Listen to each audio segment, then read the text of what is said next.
Okay, so let's get started. Hopefully y'all can see my screen, no issue.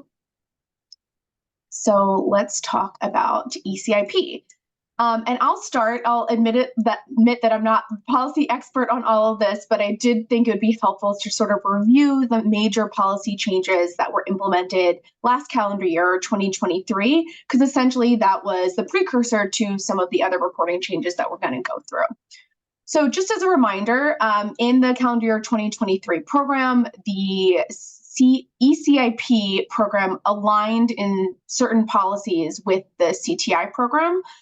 Essentially, the goal was to simplify and consolidate the methodology, hopefully reduce a little bit of the administrative burden for those that are participating in both. So what happened is essentially all ECIP episodes are now treated as a 90-day care transition CTI episode. And we'll kind of go into what that means. So the ECIP program does still run on a calendar year basis, which we'll get into because the tricky part is CTI runs in a fiscal year basis. So we'll talk about a little bit about the payout, but essentially what that means is that each calendar ECIP year will have 2 6-month reconciliation windows, but they're paid out through the MPA schedule in alignment with the fiscal year. So the fiscal year payout is actually the sum of the 2 halves of those calendar years. It may cross different performance years in the ECIP, but it essentially is aligning with the way that the fiscal year is calculated. Okay, so let's talk a little bit again, high level of how some things changed. First of which is there was a shift in the types of payments, particularly regulated payments that were now included in the ECIP episodes. This includes some inpatient costs, some outpatient regulated costs, and essentially should overall increase the opportunity for cost reduction. However, unlike CTIs, the index stay, or essentially that first inpatient stay, is excluded in ECIP to remain the focus on post-acute care. The baseline period was also updated, as well as some changes to the data set. When this was first introduced, there was analysis done that those changes had a relatively minimal impact. And then we just talked about a little bit about the reconciliation period, how there's going to be now alignment within the fiscal year as opposed to sort of the calendar year, which it was done previously. The other, I would say the 2 bigger things here is that the minimum savings rate was changed to align with CTI. So previously there was a flat 3% minimum savings rate for ECIP, but the CTI method essentially has a variable minimum savings rate, which is dependent on the aggregate volume episode. So essentially, if you have a larger amount of beneficiaries across all of your different episodes, you're going to have a lower MSR. However, if you have really one singular episode with small number of beneficiaries, you're going to have a higher MSR.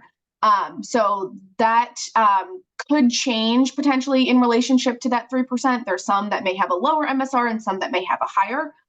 If you are participating in CTIs as well, it likely is going to go down because, again, it's the aggregate across all of those. The target price methodology was also updated and essentially aligned with CTI, in which your own historical price is used to calculate the target price. Again, we'll go through where you can find all that. And then there is overlap logic. So we do not allow interhospital overlaps within the programs, and ECIP episodes will take precedence over CTIs if a beneficiary triggers both of the episodes within the same time period. And sort of finally, as we talked in the beginning, the ECIP savings are now being included in the CTI offset in that one offset MPA calculation, and the aggregate performance of both ECIP and CTI savings are all incorporated together. So again, I'll pause there because we'll go into now why are we using the CTP profiler and essentially what other changes do these policy impacts make. Okay, so let's talk about the ECIP reporting suite. So I've highlighted the 4 different reporting modules that live within CRIS reporting services, and just want to take a moment to pause on the intention of each one of those. So you all are very familiar with the ECIP data submission and management tool. This remains the same. So it's going to be where you're going to do your submissions, put in your annual implementation protocols. That's where semi-annual care partner certification, your CRP reports, and ultimately the care partner incentive payment reports, all of that still lives there. So none of that changes. The other tab you all familiar is this ECIP, just called ECIP tab at the bottom here. And that is where those static 6-month reconciliation workbooks exist. They're available. You click them and you get them as an Excel file. And while they will tell you performance in ECIP, again, recall that that payment may not directly relate to what the MPA offset is because, again, it has been combined with the aggregate performance in CTIs. But you still will be able to reference that so you can see, again, the 6-month reconciliation.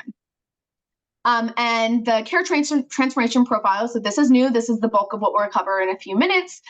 Essentially, this is your source of truth when it comes to your final performance and what that means for your MPA offset.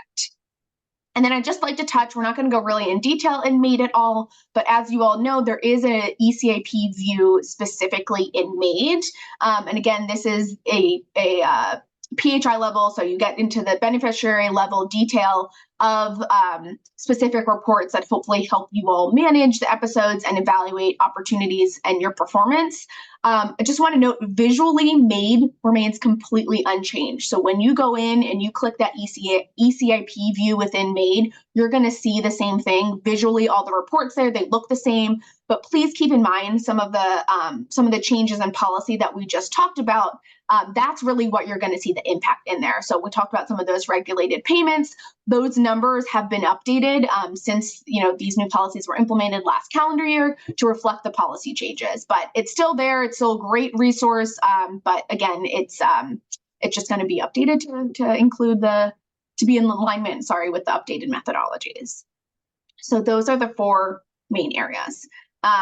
With that, I'm going to actually switch to doing a demo of CTP. I think the rest of the areas, again, are pretty familiar. They remain unchanged, and we'll focus on the care transformation profile. Give me 1 second.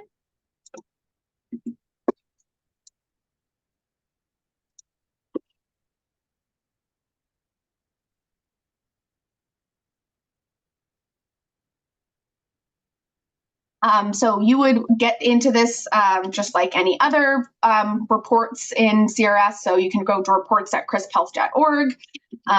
You will have to enter in your information, and give me 1 second because we have to do the 2-factor auth here.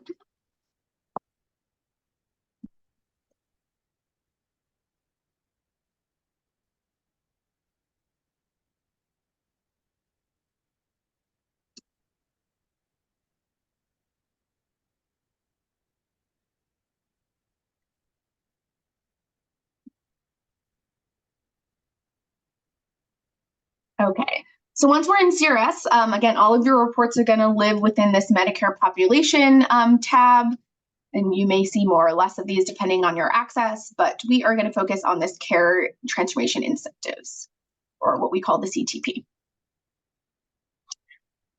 Okay, so a little bit about the care transformation profiler. This application, it's a non-PHI reports. So essentially any stakeholder can gain approval or access to view this. And essentially it was set up to make the data as transparent as possible to all hospitals. So you can see your own definitions for your ECIP episodes. You can see aggregate baseline and performance data for yourself and for other hospitals. And again, essentially, hopefully that there's some shared learning and peer learning when you can kind of see how the state is doing, especially since the ultimate offset is reliant or depends on the overall state performance of your peers. With that said, we'll get into some areas. Because it's non-PHI, there are some cells, typically cells that are less than 11, that will be blinded. So if you're looking at data specifically in the first couple months of a performance year, you may not have exceeded that minimum 11. Some of that cell and data is going to be suppressed, again, to make sure this is a non-PHI level application. just like with previously. So the data here, the data source is here is the claim and claim line feed, or what we call the CCLF. It is updated monthly, and we do push out the data as it becomes available to us. Just as a note, after a month ends, an additional month is needed for CMS to essentially deliver that data, for the processing of that data to happen before it becomes available for you in the profiler. So it is there isn't as much of a lag, but again, there does take some time. So we won't expect it like, day 2 of a month of the month prior. So it would be sort of that 1 month lag. And additionally, all of the dollars in the application are shown in today's dollars. So you'll see the money here being shown in 2024 dollars for maximum comparability. Throughout the year, though, we do get updates from CMS. So as the state receives different updates, you may see some slight changes to target price. Overall, it should have a relatively low impact, but again, the sort of final inflation rates throughout the calendar 2024 year, we do not know at the start of the year. We will only know towards the end. Okay. So when you log in, you get this default CTI transformations tab. And essentially what you'll see here is your navigation bar is at top. We'll go through what each of these tabs mean. We'll start here again with the CTI definitions, or the initial transformation management area. Again, everything's going to say CTIs here, but we're treating ECIP episodes like a current transformation CTI, so ECIP is here. What you will see up top is the total number of active CTI and ECIP episodes. You can scroll through and look at this. I think the big thing here is you can filter. So if you are looking for ECIP episodes, you can just go up to the CTI name, filter, and let's just do ECIP, because all of them will actually be labeled that way, and you can go in and see this. Once you've identified which ECIP episode you would like to look at, you have a couple different options here at the right. If you click the I button, you're just going to view it. You can click that in a second. This download button will give you an Excel extract of essentially the definition of it, and then you can also get a PDF extract of it. So I'm going to click the PDF just so we get a sense of what it looks like. And this, again, is an extract. Hopefully the intention here is if you're trying to hand it off to someone, it's a little bit more user-friendly, but you can get a sense of, what is my ID, what hospitals are included in this, if there is any sort of restrictions as far as criteria or things like that, that's going to be included here. But as mentioned, because this is it's non-PHI and open to anyone, you can also go in and say, what are other hospitals doing that are similar? Are they using a different definition? Things like that. So all of those are viewable. And again, if you sort of click or double click one, you will be able to get taken to essentially what that extract looks like in the system. This isn't really user-friendly, so we always sort of recommend using that PDF or Excel extract, but it's certainly there if you want to stay within the system. Inactive CTIs, ECIP episodes will show up down here. Keep in mind that just because you may have disenrolled in an episode or an ECIP episode for 1 year, it may still be up and active because the claims lag and the processing for that data is still taking place. So sometimes there's a little bit of confusion of why you're still seeing something up in the top box when you believe it should be in the bottom box. So this is all here, and again, intention to be fully transparent about this. And I did get a correction, apologies. Unlike CTIs, ECIP episodes are fixed, so the definitions in each one of these are going to be the same, but you can look at them if you like.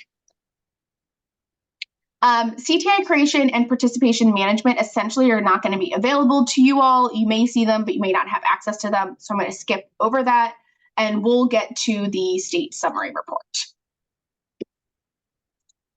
Give me a second.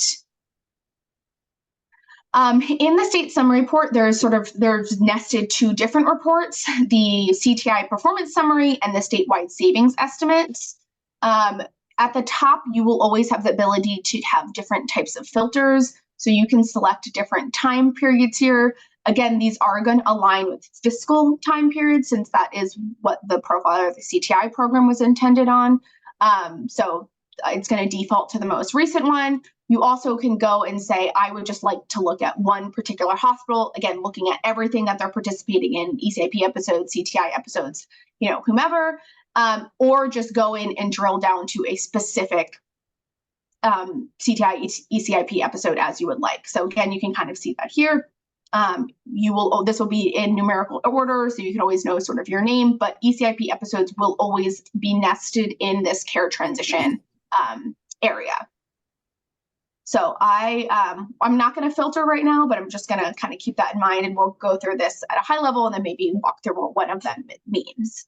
The other big thing in this report to note is this completion flag. So as we mentioned, we essentially make data available to you all as soon as we get it, which is about a month lag. But we know that we don't consider sort of claims fully complete until there's a 90-day run out after that time frame.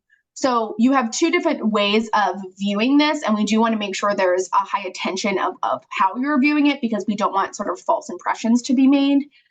Specifically in the beginning part of for performance year, you may see some numbers. Again, we don't have a lot of claims run out, the episodes have been completed, sort of things like that. It may show really favorable numbers, but again, because it's not showing the full picture based off of all of the data that will become available. But that's what happens when you say, I want all. I'm going to show you claims that have completed, claims that have, or episodes that have completed, and episodes that haven't, that may have, some outstanding claims or outstanding time. If you want to see only those that have essentially been finalized, we recommend you use this completion flag yes. And what you'll see here is your performance data is going to update, and you can see a lot of them dropped drastically, if things haven't been completed yet, and will only see those episodes again that have completed. So these are real numbers. The episodes have fully completed, the claims have run out, they're really there, but it's not a true sense of volume of what you've seen over that time frame, because again, there's some episodes that are outstanding. And then alternatively, you can take a look at, okay, let me see like the total type of volume and maybe get an initial sense of cost of those that are still outstanding. You can click no here. So again, this is going to show the episodes that are so far in the system, but still have some months left to complete their data and get a sense of that number here. For the time being, I'm going to do all just so we can kind of take a look at it.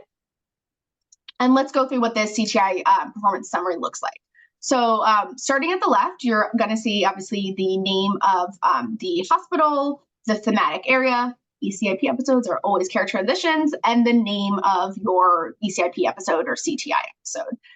Then we have essentially duplicated columns in the baseline period and in the performance period. And essentially what you'll see is the number of episodes that have been initiated during that time frame, what the payments were for that episode, and your target price, which essentially is, your total payments divided by your episodes initiated to get that target price. And then the aggregate target price, it's all the same here, but essentially it would be that target price times the episode initiated, which will make a difference when you get into the performance period. So again, walking through this first line, we see in the performance time period, episodes of 209 here. So far, their payments for that 209 episodes are just north of 6 million. Their target price is this 36,000, and their aggregate target price is essentially this 209 times the 36,000 to get what they would like to be under. And in this case, their total payments is under their aggregate target price. So currently, they're showing a savings. And again, this is where we like to caveat, if you are potentially looking at this and it is showing a lot of incomplete episodes, you likely will show favorable numbers because not all the claims have been in. So that's how it sort of works across the line. Why don't we can sort of walk through what an ECIP episode looks like. I'm just going to pick on one, sorry. But okay. So we can see one ECIP episode, and again, you're sort of going to see the same sort of thing around here. You have the volume in the baseline, what the payments were, and therefore what your target price and aggregate target price is. and then what your performance is currently showing with the volume and the payments that you have seen. I think one of the big things we get questions on is what's going on with that target price, how it's not the same. And we actually do have a detailed report that we'll walk into that can tell the target price breakdown, but essentially there is some risk adjustment in there. So for episodes that particularly have small volumes, a couple changes in acuity for patients could make a significant difference in your risk adjustment and thus the target price. For larger episodes, you're not going to see quite as big of an impact if you have a couple changes in, high or low acuity patients. And you can kind of see that if we, look at this episode, your target prices are much closer. But we'll go into the why, and again, we provide sort of the methodology transparency on that target price in just a minute. So that is essentially what the top CTI performance summary is intended to be. Again, you can see everyone. So if we default to all here, you can use the PDF or Excel exports and export it and get a sense of what is everyone doing, how are other ECIP episodes that are clicking the same clinical episodes as I am, how are they performing? Again, sort of things like that. And yeah, so that's sort of the intention there. It's what's going on, but of course we really want to make sure you're paying attention to this this completion flag at the top here.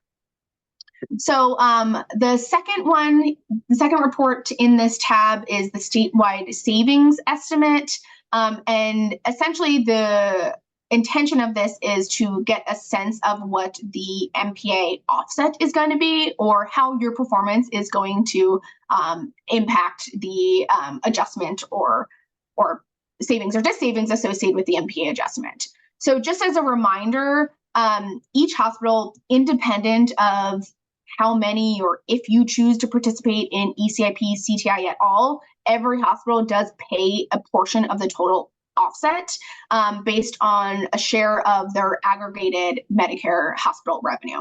So essentially this MPA dollars, this is going to appear no matter what. Again, if you have 10 ECIP, CTI episodes, if you have 1 or if you have 0, essentially everyone's playing because the offset it's a zero-sum game for the state. So essentially as hospitals pay in, we redistribute that to the winners in the program. And that's essentially how the program works. So it is important to note that the total offset is not a straight aggregate of the difference between aggregate target price and total payments. It is only equal to the sum of all positive savings once the minimum savings, that minimum savings rate has been met. Again, that's how we sort of keep that net neutral program. So I will go back down here again. So essentially what you're seeing is the percentage of the market and how that translates to dollars, what that means within your actual offset number. Again, it's all compared to the state down here. And this is your preliminary, again, this is preliminary sum at the hospital level of the aggregate difference between the target aggregate price and your total payments. So essentially, you could have a positive difference here. So I'm going to just pick on Frederick because they're right up here. So they're showing a positive, 96 million, yes, in savings. In savings, but their offset is 105 million. So their net is actually going to be negative. But had they not participated and had they not done well in their participation, their offset would have been an even greater hit. So that's how those two numbers sort of interact. Again, you can see sort of how everyone's doing. There are times that, and this is really for CTIs, that they participate as a group. And you may see nothing showing up in sort of their individual hospital offset because there is no individual offset for this group, but rather it's split when you go into each one of these. You can see a separate offset for 21002, 3, etc. So you may see some that only are showing sort of that difference in aggregate target price and aggregate payments, but not showing the offset. Whereas you'll also see it on the other end where you're only going to see the offset being shown, but not the aggregate payments. And again, it's a little bit because obviously the MPA is at the individual hospital level, but some of their participation is at sort of a grouping level.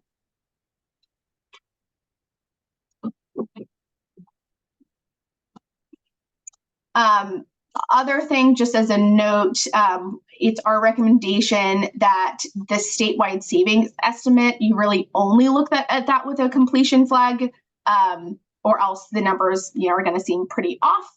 But again, if we're sort of in the beginning of a performance year or things like that, it may not show everything, but it's there for you. But just sort of keep that in mind. And then I'm going to jump, before I go into the CTI reports, I'm actually going to jump into this target price detail since it does relate to sort of the information that we just showed on the performance summary report.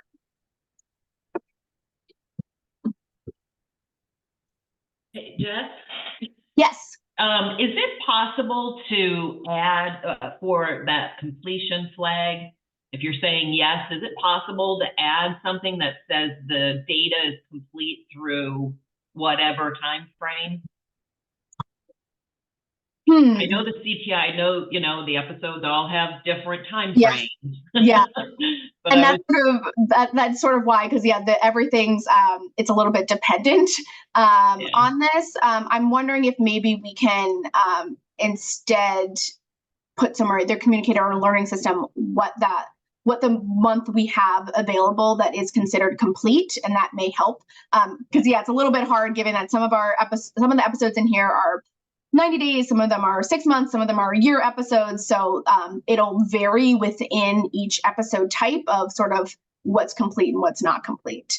But I certainly understand you trying to kind of figure out or back out, okay, I'm looking at this, but what am I actually looking at? So we can definitely look at that. And then we may also be able to jump when you get into this CTI report. There's a way to see the completed claims in that one as well. It's not as clean, but at least it's a source. So yes, I will go back and circle back on that. Okay. But yes, it's a little bit hard because a lot of these are sort of like pick your own adventure. You can make it what you want. So some of the reports are, meant to be all encompassing, which makes it a little harder at times. So, but great question, Renee. So let me jump into the target price detail. And again, I am just going to pick one so that we can look at, let's say, a sepsis one. So essentially, this is the crazy equation for our target price calculation. You can see that there is essentially different inputs that have to do with risk adjustment. So DRG, HCC coefficient, and what we're doing is essentially showing you the difference between the two different target prices. So really, if we're walking through this top one, again, you're going to see this intercept number. It is the same for both of them, as is the APR DRG coefficient and the HCC coefficient. But here's where we start seeing some variation between baseline and performance period. So the APR DRG risk score goes down a little bit in the performance period, as does the HCC risk score. And ultimately, that results in a slightly lower target price. So again, this is if you're going into the state summary and you're saying, hey, why am I seeing this big change? This is going to tell you why. What is driving that? And again, you can see that at the individual episode level, but hopefully it's pretty kind of straightforward, straight equation for you all to see. And again, really these two columns, the risk scores in both APR, DRG, and HCC is where you're going to see that variability across the different areas. So again, hopefully that's helpful. With that, I'm going to jump into the CTI report.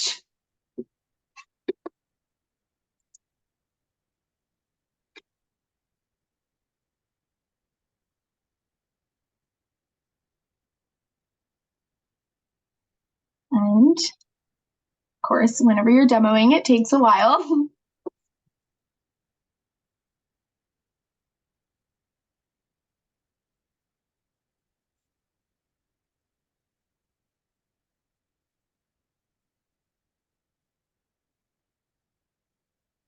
So while this loads, I'll talk a little bit about the intention of this report. So essentially, it's going to show a more detailed data and some visualizations at the different episode level. Similarly, with the other reports, you will have filters up at top. Again, you can filter by performance period. You can filter, well, you do have to select a specific ECIP episode, because this is essentially showing per episode, here are some data points that you can look at. And as with all of our episodes, all of our reports, you have the opportunity to download the data either in an Excel or a PDF file up at top. Okay. So I'm going to look at this one. I guess that's why it took a while. It was using the same criteria, same filter that we saw in our prior report. So it is really helpful as you go from report to report. This also does have this completion flag criteria here. So perhaps, Renee, this might be a good place to look at it. So what you're going to see ultimately is everything in blue is going to be your baseline period, and everything in orange is going to be your performance period. So right now, this episode is showing, June through November 2023 claims when we look at all of the completion flags. But if we just click completion yes, we likely will see some months drop off.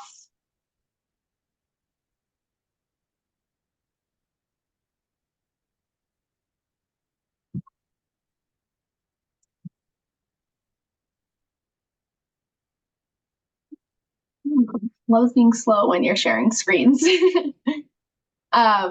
Okay, there you go. So right now, none of them are showing fully completed episodes, which would make sense if it's a 90-day episode plus a 90-day claims run out. We probably aren't there yet.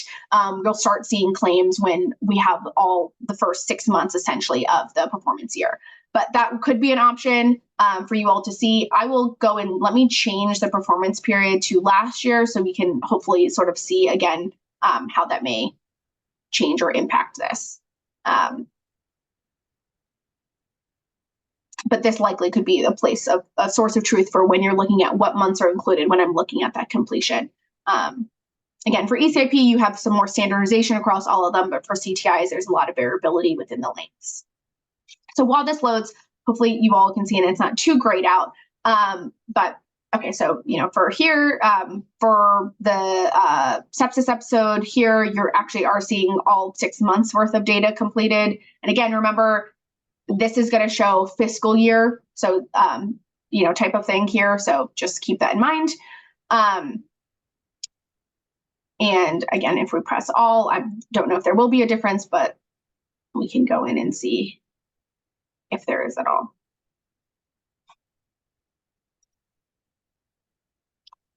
So while this loads, just taking a look at this sort of left box, essentially it's going to show you some aggregate level of performance information, again, comparing baseline and performance data. So you just saw that the numbers slightly jumped in this area when we changed it. So we do see episodes completed in all these months, but there are some differences in sort of the claims that are appearing in them based off of lag. So you can kind of keep that in mind.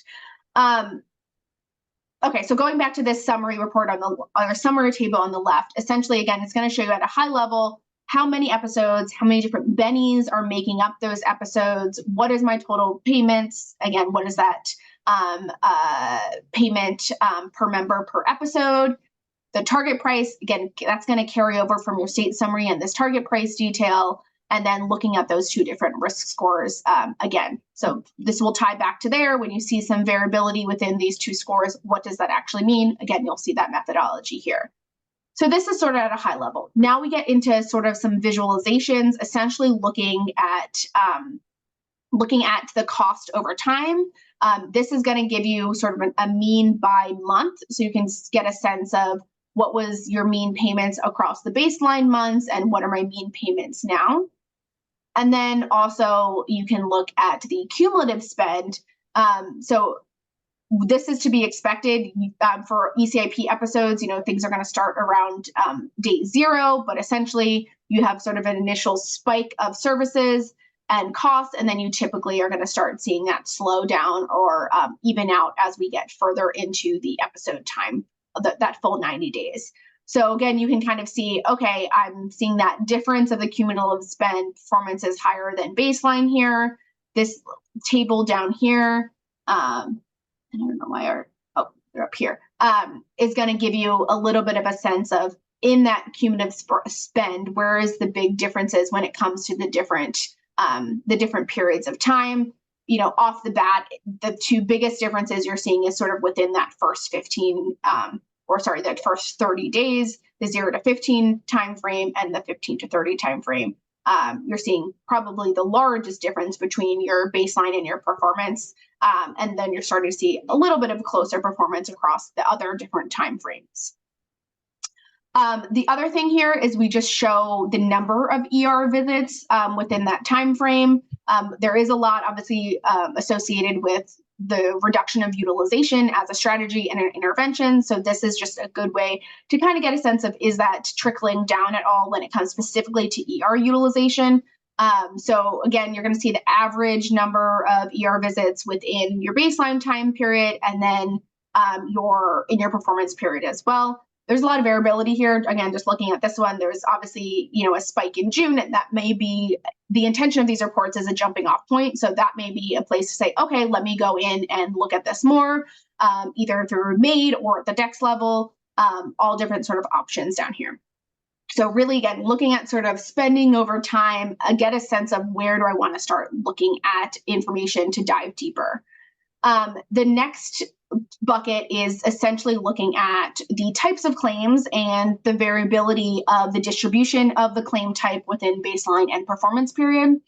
So again, you're going to see your episode volume on your left for each of these. So they're going to mirror each other. The percent of the total episodes. So if we look at this first line up here, there are 775 of your total 1,800 episodes that did have a DME claim within their episode, which that equates to 41% of the episodes had that, and that's the dollar amount associated with it, and it's about 1% of the total payments is related to DME. Now, if we're looking performance period, we are off the bat seeing a slight increase in, and again, this might not be a bad thing, a slight increase in the percentage of all of your episodes that are utilizing DME. So it's jumping up from 41% to 46%. Again, you can take a look at that payment. The payment isn't a big jump, but and again, the overall percentage isn't a big jump either. So you're looking at 2% here. But that's sort of the intention of these. You can go through and look at it. Look at this by different claim types. Obviously, I think ER is, a big one to look at. Looks like there's been a slight reduction in the total percentage, which again does sort of reflect down here these lower numbers. Again, this June looks like a one-off, but it sort of does reflect that. And you can see the distribution of that and a sense of not only what is the breakdown in the percentage of patients that are receiving these types of services, but has there also been a big change in the payments? So comparing sort of these two percentage columns to your percentage college and performance, again, a good jumping off point to start looking at and sort of asking some questions.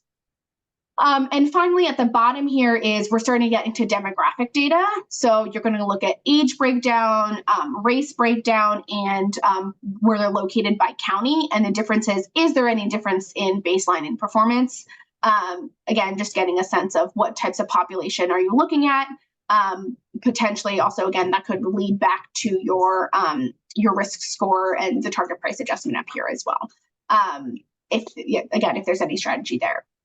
So this is the intention here. You can go in again and select your own ECIP episode to look at. You can look at others. It's sort of, again, all there. You'll notice, as I mentioned, because this is a PHI level report, there is some data that you will not see specific information at, and you'll see it kind of listed as not available or less than 11 or even blank if we cannot show you that data just yet. I think that's it for this report. Jessica, can I ask a quick question? Yeah, of course. So if I don't have the correct access to see this particular page, I can see everything else, but for this one, I'm only seeing one hospital and it's not my hospital. Who do I reach out to about that? If you can just shoot me an email right after this, we'll look into it. Oh, You okay, should great. be able to see access to all of them, so we'll just take a peek at it. I will note that you can jump right into MAID. It's going to jump into like the CTI version of MAID, but you can jump into MAID here only if you have PHI access. So if you click this and that link doesn't work, it likely has to do with your access. So this is going to be different, but essentially once you have access to the CTP profiler, you should have access to view everyone. It could potentially just be the filters that you have up at top. But again, we can maybe take that offline and see if that is what's going on there. Okay, I will then go into final reconciliation, and let me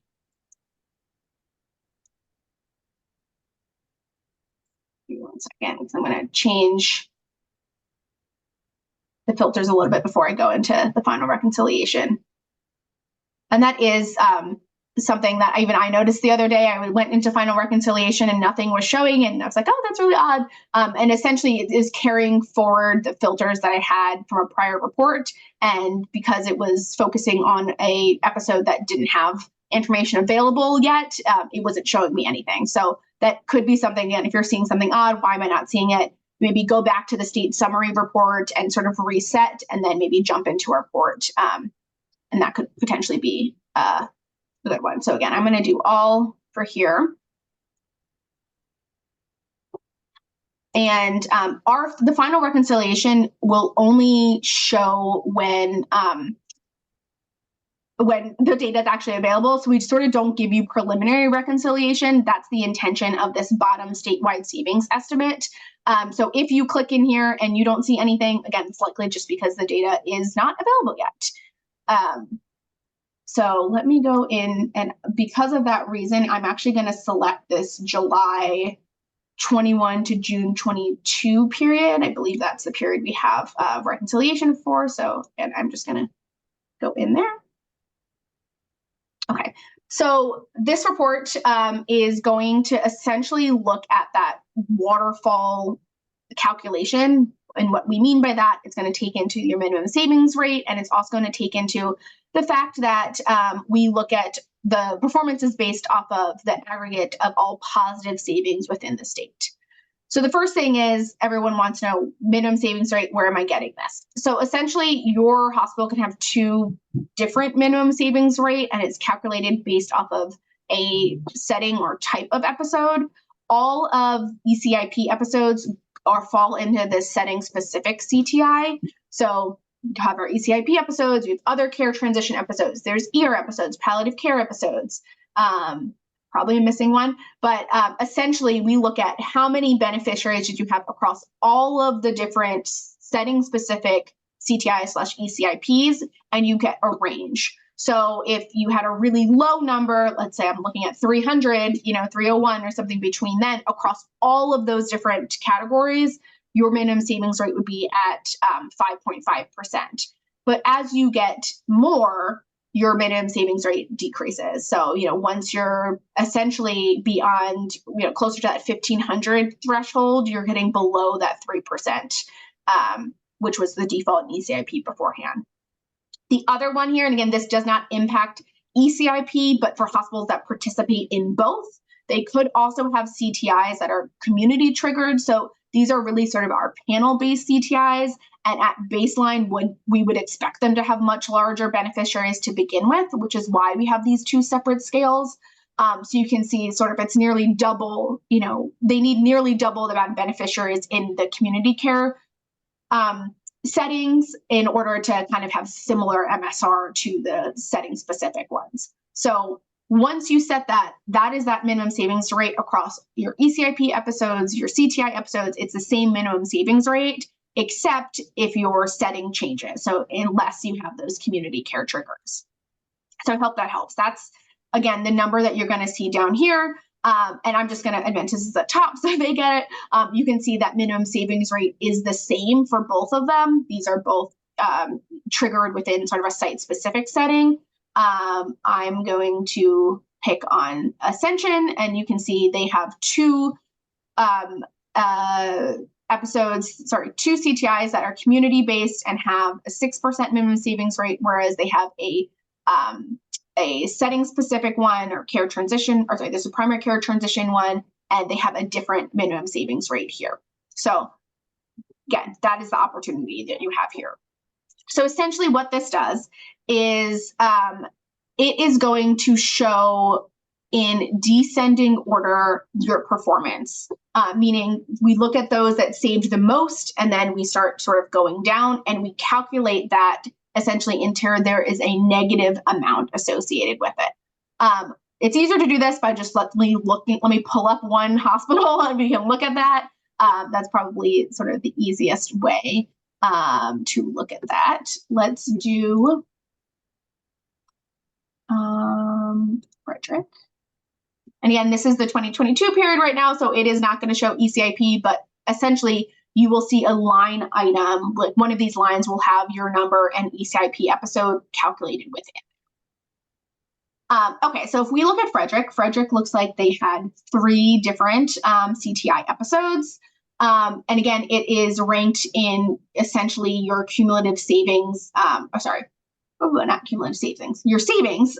It's ranked in descending order here. So that's why we have this one listed first. Walking across this, essentially we look at how many episodes and what was the total payments for those episodes. So you can see that here. When we apply the minimum savings threshold to the total payments, that's where you get this savings threshold. So there needs to be a savings of at least 1.9 in order to be, eligible to be considered in the aggregate of your surplus savings. And then we look at, again, sort of what the final aggregate target price was across that. So now we're gonna find the difference between your final aggregate target price and your total payments. That's where we get this 8%, 8 million, which far exceeds the minimum savings threshold here of 1.9. So this CTI did show savings. And because it's the first CTI here, your cumulative savings is equal to your savings across that. And what we now have is surplus. So again, because we mentioned that, 8 million exceeds essentially 2 million, there's a surplus savings of 6.1 million here. And the waterfall policy or waterfall effect essentially means that if your next episode, let's say, fell short of their minimum savings rate, you can carry over your surplus savings from a different CTI or ECIP episode to help boost that one into a sort of meeting that minimum savings amount. So let's continue down that line. So for this one, again, we have 1,400 episodes, which have a total payments of $48 million. The aggregate target price was $49 million. So is showed to be a savings of $900,000. But you can see that their minimum savings threshold, when you apply that 2.5%, was actually 1.2. So if we looked at that CTI on its own, it would not meet savings. You would say, oh, sorry, we know you saved something, but you didn't save enough. However, if we look at the cumulative savings, again, we're adding this 8 million to this 900,000, we get essentially 9 million. And we look at the cumulative surplus, essentially, okay, this is the difference between what's needed to meet this 1.2. You'll see a decline in this 6 million, and you get now this 5.7 million here. So essentially what we're doing is we're subtracting this 320,000, which again, that is that difference between your savings threshold and what you actually saved from the 6 million to get, okay, we're still in the positive. We're essentially carrying over the savings, and we're looking still at cumulative savings of $9 million with a surplus of 5.7 above what the total savings threshold was across all of those episodes. Again, we'll look at their last one. This was a little smaller of an episode, so they had 39 episodes with a total payments of just shy of 2. They needed to make 1.4 was their aggregate target price. They obviously had dis savings, So essentially, we're going to stop at that point. We're going to say, okay, you no longer showed savings. We are not going to take this CTI into consideration, and we're essentially stopping that waterfall policy. And what we look at is in this cumulative savings, we stop at 9.02 million, and you'll see that carries through for this total savings down here. So the total savings that they get, this is their performance across all positive, all CTIs or ECIP episodes with positive savings equaled that 9 million. Their statewide offset is 3 million. So again, they would have to contribute that 3 million regardless of how many episodes or if they performed poorly or well. They start with that amount.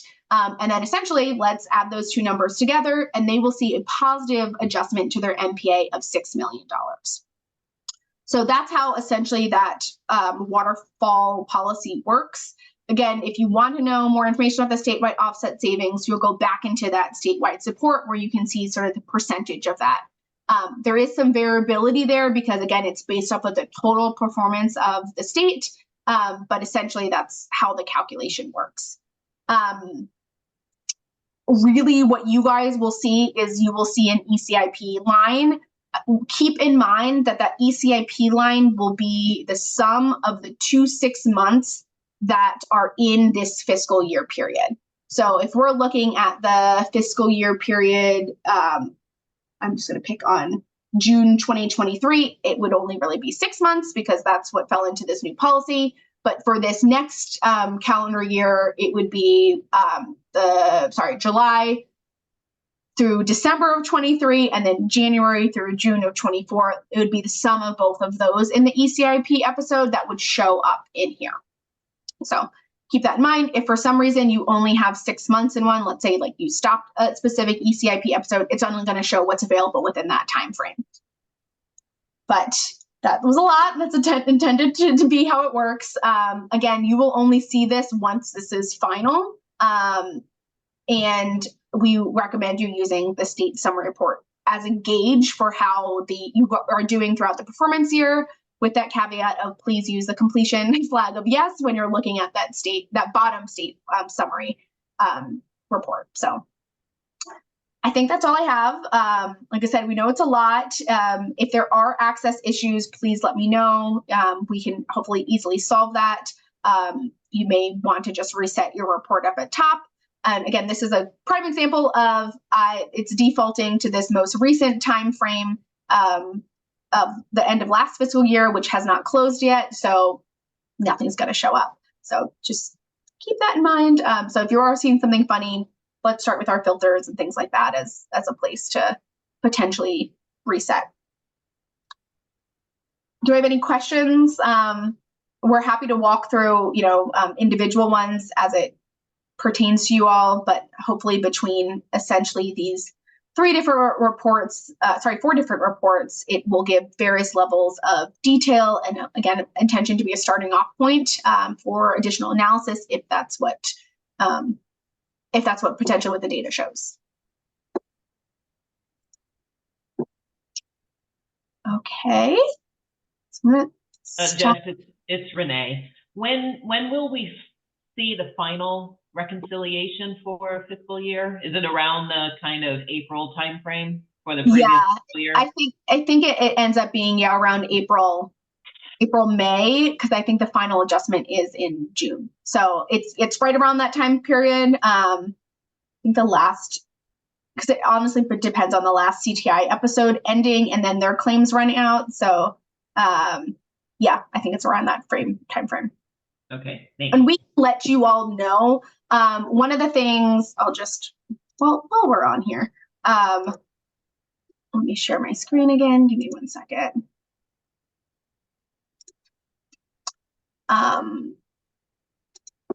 We have been trying to build out our learning system for ECIP. So if you go to crisphealth.org/learning system, and then you can do ECIP, or if you get to that homepage, you can find it. We've been trying to put some information up here that, is pertinent to you all. We know, there's not a lot of changes year to year, but there's the ECIP calendar. Right now, we only have that one webinar, I think, from back in fall of 2022 when sort of these policy changes were initially announced, but we'll put this webinar up as well here. So hopefully this can be a resource for you all, and we'll try to communicate and push out information. For example, when the final reconciliation is available, we'll push out some information so you guys can know to go in and look. And then the final note, if there are additional questions, we like to refer people to the care redesign at crisphealth.org. That is probably the easiest way. Even if it's not something CRISP can directly answer, we can get you to the right policy folks if that's who's needed to hopefully answer some of your questions for you.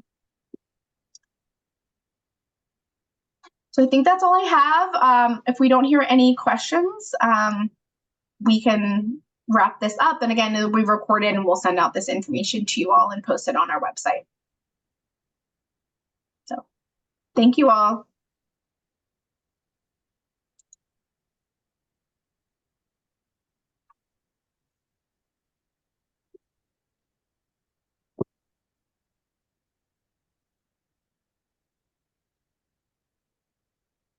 Sure.